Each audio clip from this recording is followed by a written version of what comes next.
7월을 은혜 가운데 보내고 8월을 이제 허락하셨습니다. 8월 첫 주 예배를 드리는데 우리 남성교회에서 하나님을 찬양했는데요. 8월의 첫 주 시작하는 찬양이 이보다 더 은혜로울 수는 없을 것 같습니다. 그래서 이 8월 한 달 동안에 드려지는 모든 예배 시간들 속에 하나님의 은혜가 충만한 시간이 되시고 하나님을 만나는 귀하고 복된 예배 시간이 되시기를 예수님의 이름으로 축원합니다. 생명은 다 소중한 것이죠. 어떤 이의 생명은 하찮고 어떤 이의 생명은 귀한 그런 것은 없습니다. 하나님은 사람을 창조하실 때 그렇게 계급을 구분하여서 창조하시지 않았다라는 것이죠. 그렇기 때문에 모든 인생이 다 소중한 것입니다. 그러나 이 인생을 논할 때에 어떤 인생은 성공한 인생이라 말하고 어떤 인생은 실패한 인생이라고 말을 합니다. 그런 이야기를 들었을 때에 문득 이런 생각이 들었습니다. 7월도 보내고 8월을 하나님께서 허락해 주셨지만은 우리가 하루하루를 살아가게 될 때에 다 정신없이 분주하게 살아가고 있지 않습니까? 시간이 매일 새벽 기도회를 드리다 보니까 시간이 너무나도 빨리 지나가요.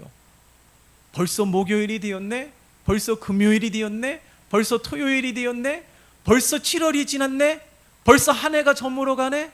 이렇게 시간이 빨리 흘러가고 있습니다. 그런 인생들 속에서 살아가고 있는 수많은 인생들 가운데 열심히 살지 않는 인생이 있을까요? 믿음의 자녀들, 어린 자녀들이라 할지라도 나름대로 인생을 열심히 살 거예요. 나이가 들어서 이제 할 일이 없다라고 말하는 노년의 인생을 살아가는 분도 나름대로 열심히 살아갈 것입니다. 모든 인생이 다 수고하고 힘쓰고 있고 더 좋은 인생이 되고자 애쓰고 있다는 사실을 나타내는 것이죠. 그러나 우리가 바라고 원하는 대로 우리의 인생이 펼쳐지지 않는다라는 거예요. 그 때문에 가슴 아리하고 가슴 아파하는 이들이 참으로 많이 있을 것입니다. 그런데 어떤 분들은 또 이렇게 이야기해요. 우리의 뜻대로 되어지지 않는 인생이기 때문에 재미있다, 드라마틱하지 않느냐, 참 난망한 인생을 살아가고 있는 분들이 있어요. 참 부럽습니다. 그러나 중요한 것은 모두가 다 더 나은 인생을 살고자 열심히 살아가고 있다는 사실이에요. 그런데 그 인생을 가만히 들여다보면 다 똑같아요. 너무 비슷합니다. 울 일도 있지요, 가슴 아픈 일도 있지요, 실수하는 일들도 있지요, 실패하는 일들도 있죠, 억울한 일들도 있습니다.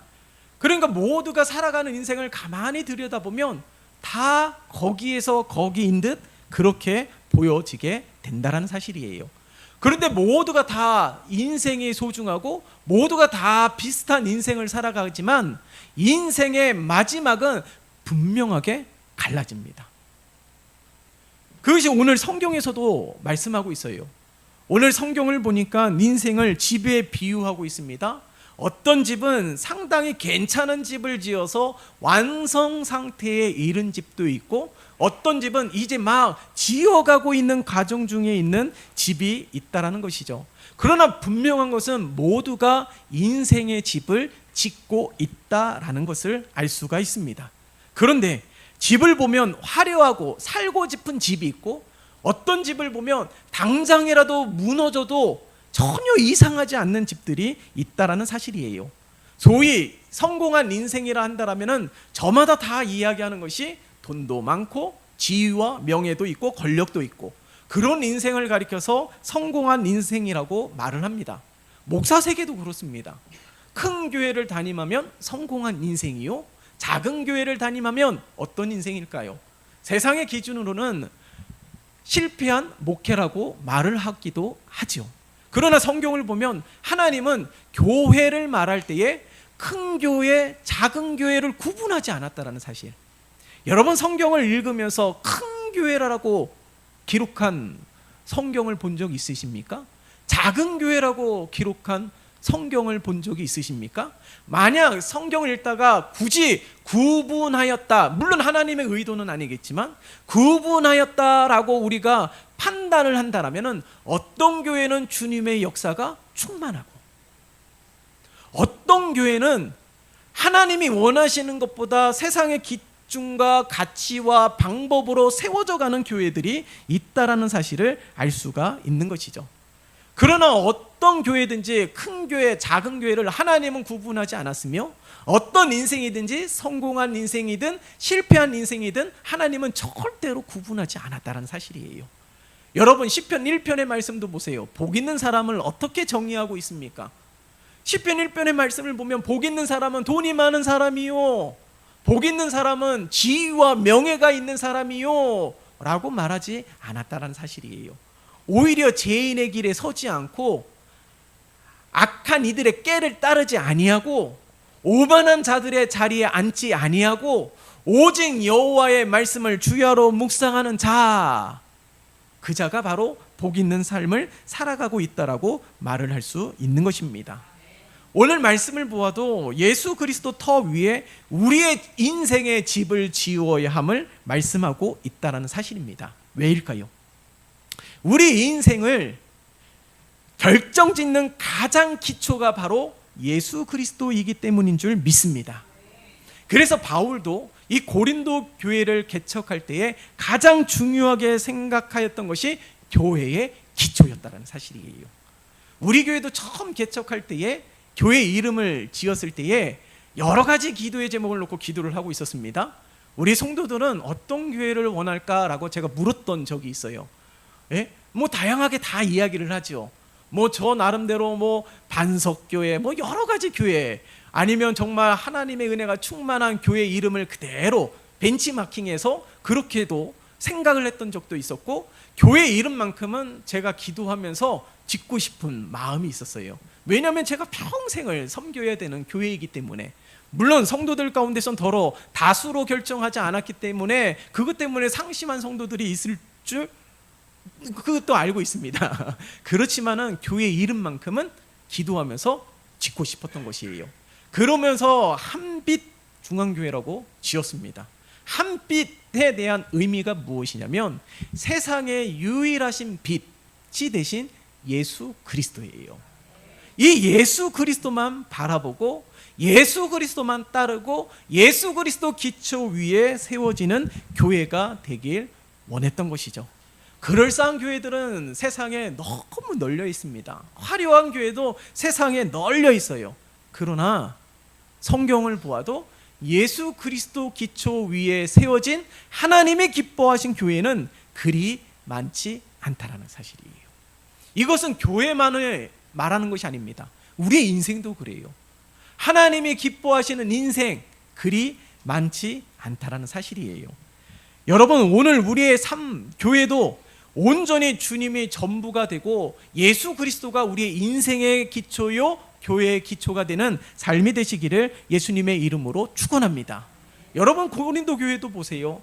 예수 그리스도 기초 위에 세워졌지만 성도들은 어떤 이는 바울파, 어떤 이는 그리스도파, 어떤 이는 아볼로파, 어떤 이는 베드로파라고 하면서 나뉘어졌어요. 그러면서 오늘 본문의 말씀을 보면 바울은 어떤 재료로 집을 세웠는지에 대하여 시험을 받을 것이다 라고 전하고 있습니다. 그 시험이 무엇입니까? 우리가 함께 읽었던 것처럼 13절에 보니까 불시험이에요. 여러분, 이 말씀은 결단코 가볍게 들을 말씀이 아닙니다. 예수님으로 인하여 우리의 인생이 바뀌었다면 우리의 인생은 어떻게 살아가야 되는지가 너무 중요하다라는 거예요. 예수 믿기 전이야 부와 명예가 우리 인생의 목표가 되었습니다. 잘 먹고 잘 사는 것, 자녀 잘 키우는 것, 그것이 인생의 목적이 되었던 것이죠. 그런데 그것은 잘못된 재료요, 잘못된 터 위에 세워진 집을 짓는 것이다라고 말씀하고 있어요. 왜입니까? 하나님과 전혀 관계가 없는 재료이기 때문에. 여러분, 난 예수 믿어, 우리 교회는 하나님이 세우신 교회야, 이런 고백이 중요하기도 하지만 이런 고백이 전부가 되는 것은 아닙니다. 입술로만의 고백은 그리 중요하지 않다라는 것이에요. 우리의 삶으로 고백되어지는 신앙, 믿음이 중요한 것이죠.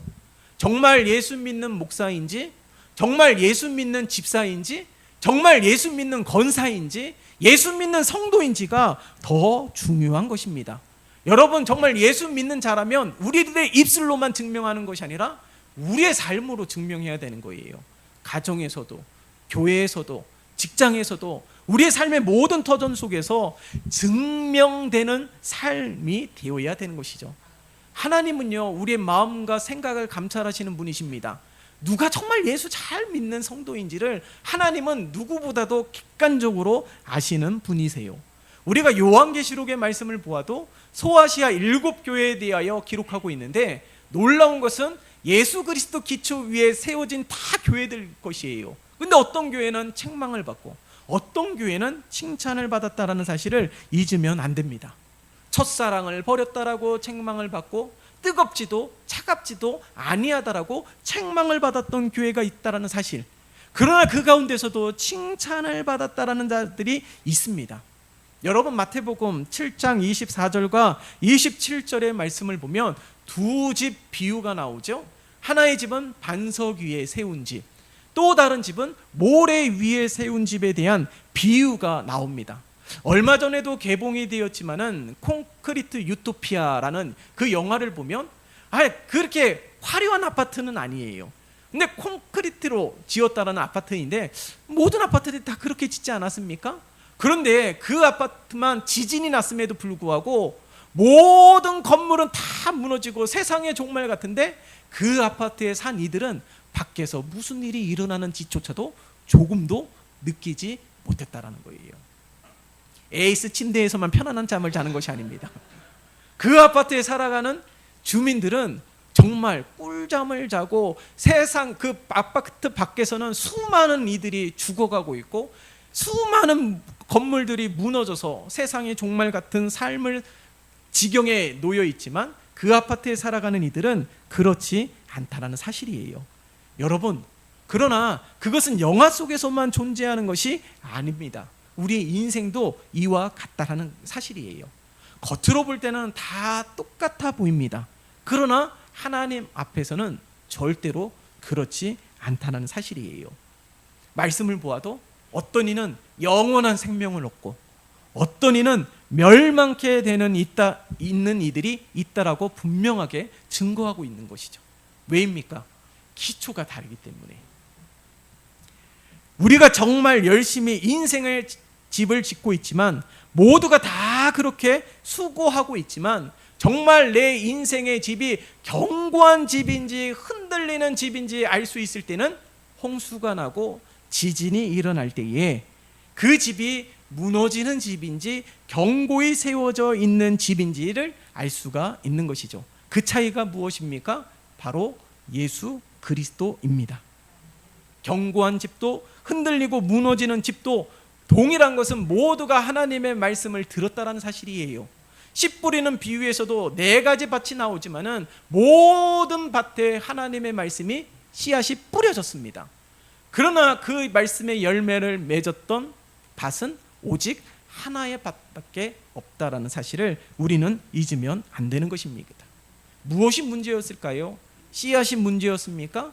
아닙니다. 성경은 밭의 문제라고 분명하게 말씀하고 있습니다. 견고한 집과 무너진 집의 차이도 바로 말씀에는 문제가 없다라는 사실이에요. 무슨 문제입니까? 바로 말씀을 듣고 행하는 이의 문제라는 것이죠. 말씀은 들어도 행하지 않는다라면, 말씀은 들어도 순종하지 않는다라면 어려움이 올 때에 흔들리고 무너질 집이 된다라는 사실을 우리에게 말씀하고 있는 것입니다. 정말 나의 인생이 견고한 인생의 집이 되기를 원하십니까? 정말 내가 그토록 바라고 원하는 그 인생을 위해서 내가 그렇게 수고하고 있는 것들이 다 헛되지 않는 인생이 되기를 원하십니까? 그렇더라면 하나님의 말씀에 순종하는 것이 우리의 인생이 되어야 될 줄 믿습니다. 그러니까 가장 중요한 것은 예수를 믿는 삶의 고백을 넘어서 이제는 예수를 따르는 삶이 되어야 된다는 사실이에요. 우리가 늘 예수를 바라보고 예수를 닮아가고자 한다면 말씀이 귀에 들리기 시작합니다. 이것이 무엇을 말하냐면, 내가 하나님을 닮아가길 원해요. 예배를 사모합니다. 그래서 날마다 교회 오는 것을 열심히 행하고 하나님을 예배할 때도 집중합니다. 그런 자들에게는 하나님의 말씀이 귀에 들리기 시작한다라는 것이 사실이에요. 여러분, 요한복음 3장 16절의 말씀을 보면 복음에 대하여 이 짧은 한 절의 말씀이지만 가장 완벽하게 말씀하고 있는 말씀이 요한복음 3장 16절의 말씀입니다. 그러나 이 말씀을 명확하게 이해하는 성도는 그리 많지 않다라는 사실이에요. 예수를 믿었으니까 영생을 얻었다라고 생각을 합니다. 대부분이 다 그렇게 생각을 해요. 그러나 이것은 성경을 잘 이해하지 못하고 있는 것이죠. 영어 성경만 보아도 그를 믿는 자마다라는 이 본문을 보면은 영어 성경을 보면 believe him이라고 기록하지 않았습니다. believe in him이라고 영어 성경에서는 그렇게 기록을 하고 있습니다. 그것이 무엇을 의미하냐면 예수를 믿는 자라는 것은 예수 안에 머무는 자. 그러니까 예수를 안다라는 수준을 넘어서 예수님께 나의 삶을 온전히 맡기고 예수를 따르며 예수 안에 거하기를 위하여 날마다 힘쓰는 자, 그 자가 바로 예수 믿는 자라고 말을 하고 있는 거예요. believe him이 아닙니다. believe in him입니다. 베다니에 보면은 베다니에 있는 이 마르다와 마리아 집에 예수님을 초청하였어요. 그 가정에 예수님을 초청하여서 예수님을 대접을 하려고 합니다. 마르다는 정신없이 음식을 준비하고 있는데 언니를 도와야 될 이 마리아는 언니를 돕지 않고 예수님 발 아래에 앉아 말씀을 듣고 있다라는 사실이에요. 누가 칭찬을 받을까요? 예수님을 초청하고 준비하는 마르다가 칭찬받기에 합당하지 않겠습니까? 근데 성경을 보면 마리아가 칭찬을 받았다는 사실이에요. 우리가 객관적으로 성경을 보아도 마리아는 칭찬받을 일들을 단 하나도 하지 않았습니다. 물론 처음에야 언니를 도왔겠지만 나중에는 예수님 발 아래에 앉아서 말씀을 들었던 것이죠. 그러나 결국에는 예수님께 칭찬을 받은 자는 마르다가 아니에요. 마리아예요. 칭찬을 받은 이유를 성경을 보니까 그가 좋은 것을 택하였다라고 기록하고 있습니다. 왜입니까? 마리아가 칭찬받을 일들을 전혀 하지 않았음에도 불구하고 마땅히 언니를 도와야 되고 초청을 했으니 잘 준비해서 대접하는 것이 인지상정일 텐데 마리아는 언니를 돕지 않았어요. 그러함에도 불구하고 칭찬을 받았던 이유가 무엇입니까? 바로 마리아는 예수님을 갈망하였고 예수님께 집중하였기 때문에 그런 거예요. 예수님 발 아래에 앉아서 말씀을 듣는 것을 가장 중요하게 생각했던 것이죠. 그렇기 때문에 예수님께 칭찬을 받은 것입니다. 여러분, 예수님을 바라보고 갈망하며 예수님의 말씀을 듣기를 우리 하나님은 원하고 계십니다. 이것이 바로 예수님이 내 인생의 기초가 된 사람들에게 나타나는 가장 분명한 현상이라는 사실을 잊으면 안 되는 거예요. 이 마리아처럼 하나님을 갈망하는 믿음이, 하나님을 갈망하는 마음이 우리 안에 있기를 예수님의 이름으로 축원합니다. 우리가 날마다 죄를 하나님 앞에 회개하지만 제사함 받은 것으로 만족하지 않아요. 여러분, 제사함을 받는 것은 죄를 용서받았다라는 의미 외에도 하나님과 하나 되었다라는 의미가 담겨져 있습니다. 그렇기 때문에 우리가 매 순간 하나님의 말씀을 듣고 매 순간 하나님 안에 거하며 예수로 충만한 자가 되어야 될 줄 믿습니다. 물론 하나님의 말씀을 듣지만 하나님의 말씀에 순종하는 것은 내 의지와 나의 힘과 전혀 관계가 없어요. 성령의 도우심이 있어야 되는 것이죠. 그래서 우리가 항상 분명하게 기억해야 되는 것은 예수님의 말씀을 늘 듣기를 힘써야 된다는 것입니다. 예수님의 말씀을 들어야지만이 성령님의 존재를 인식하게 되고 예수님의 말씀을 들어야지만이 내 안에 내주하고 계시는 성령님을 깨닫고 발견할 수 있다는 사실이에요. 여러분, 예수님이 승천하시면서 보혜사 성령님을 우리 가운데 보내주셨습니다. 그 이유가 무엇입니까? 보혜사 성령님, 우리를 돕는 성령님이 무엇을 도우십니까? 예수를 믿게, 그것을 돕고 계시는 거예요. 예수를 잘 믿을 수 있도록, 하나님의 말씀을 잘 들을 수 있도록, 하나님의 말씀을 잘 듣고 깨달을 수 있도록, 그리고 순종할 수 있도록 도우시는 분이 바로 성령 하나님이십니다. 그래서 우리가 날마다 성령의 충만함을 구하라고 말씀하고 있지 않습니까? 이미 예수 믿었고 이미 성령 받았는데 왜 계속해서 이 성령의 충만함을 구해야 되는 것일까요? 왜 그렇게 우리에게 계속해서 요청하고 있는 것이 무엇입니까? 바로 내 안에 내주하고 계시는 성령님을 깨닫고 발견하기 위해서예요. 그래서 날마다 성령의 충만함을 구해야 되는 것입니다. 날마다 성령의 충만함을 구해서 내 안에 내주하고 계시는 성령님을 깨닫고 이 성령님이 기뻐하시는지 근심하고 계시는지 괴로워하고 계시는지를 깨달을 수 있도록 날마다 간구하는 것이죠. 여러분, 바울의 삶을 보면요, 예수님을 만나기 이전에 바울은 열심히 특심인자였습니다. 예수를 믿는 자들을 잡아서 감옥에 가두는 것, 그것이 진정으로 거룩한 일이라고 알았기 때문에 그런 거예요. 그런 예수를 만난 이후에 바울의 삶은 그의 눈에 덮여져 있는 비닐이 벗겨지면서 아주 분명한 인생을 살아가고 있습니다. 예수님을 만나기 이전의 열심은 예수님을 핍박하는 열심이었지만은 예수님을 만난 이후의 열심으로 인해서 핍박을 받기도 하고 예수님을 만난 이후의 열심으로 인해서 감옥에 갇히기도 하고 수많은 생명의 위협을 당하기도 했다라는 것이죠. 그러나 분명한 것은 예수를 만나기 이전의 열심은 예수를 핍박하는 거였지만 예수를 만난 이후의 열심은 수많은 이들의 생명을 구원하는 일이었다는 사실을 잊으면 안 되는 것입니다. 여러분, 우리 안에도 늘 이 성령의 충만함을 받기를 날마다 간구하는 우리 모두가 되시기를 예수님의 이름으로 축원합니다. 사막의 성자 샤를드 푸코가 어느 날 나무를 보면서 깊은 깨달음을 얻었다고 해요. 나무는 떨어지는 잎이나 부서져 나가는 가지에 대하여 전혀 염려하지 않았다라는 사실이에요. 잎이 떨어지지 않기 위해서, 가지가 부셔지지 않기 위해서 나무는 그렇게 안간힘을 쓰지도 않았다라는 사실이에요. 오히려 의연합니다. 겨울에는 앙상한 가지만 있어서 마치 죽은 것처럼 보이지만은 그러함에도 불구하고 나무는 의연하다라는 사실이에요. 여러분, 예수를 믿는 자라는 사실은 바로 이와 같아야 되지 않을까요? 우리는 전능하신 하나님을 믿습니다. 그러면 나무와 같아야 되는 것이죠. 때로는 어려움이 있다 할지라도, 때로는 물질에 어려움을 당한다 할지라도, 때로는 건강에 어려움을 당한다 할지라도, 수많은 어려움들이 있다 할지라도 우리는 전능하신 하나님을 의지하고 믿기 때문에 나무처럼 의연한 태도와 자세가 있어야 된다는 사실이에요. 만약에 그 어려움으로 인하여 전전긍긍하고 낙심하고 절망하고 불평하고 원망한다라면은 한낱 나무만 못한 인생이 되는 것이죠. 여러분, 하나님은 하나님의 형상대로 우리를 지으셨습니다. 나무보다 못한 인생으로 우리를 지으신 것이 아니에요.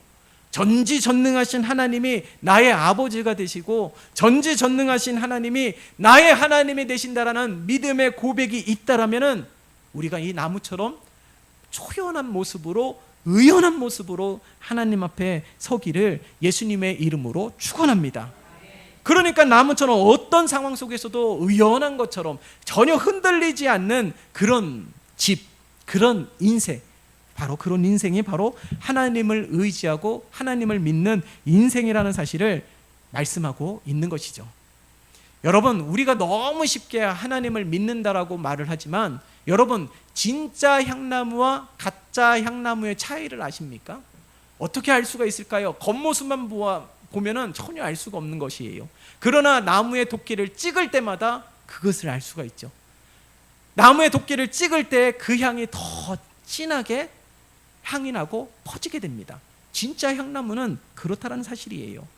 그러니까 어려움이 있다 할지라도 그럼에도 불구하고 하나님을 의지하는지, 어려움이 있다 할지라도 그럼에도 불구하고 하나님께 기도하며 매달리고 있는지, 그러함에도 불구하고 하나님을 여전히 신뢰하고 믿고 있는지, 바로 그것을 통하여 예수를 믿는 자이냐 그렇지 않는 자이냐라는 사실을 알 수 있다는 사실입니다.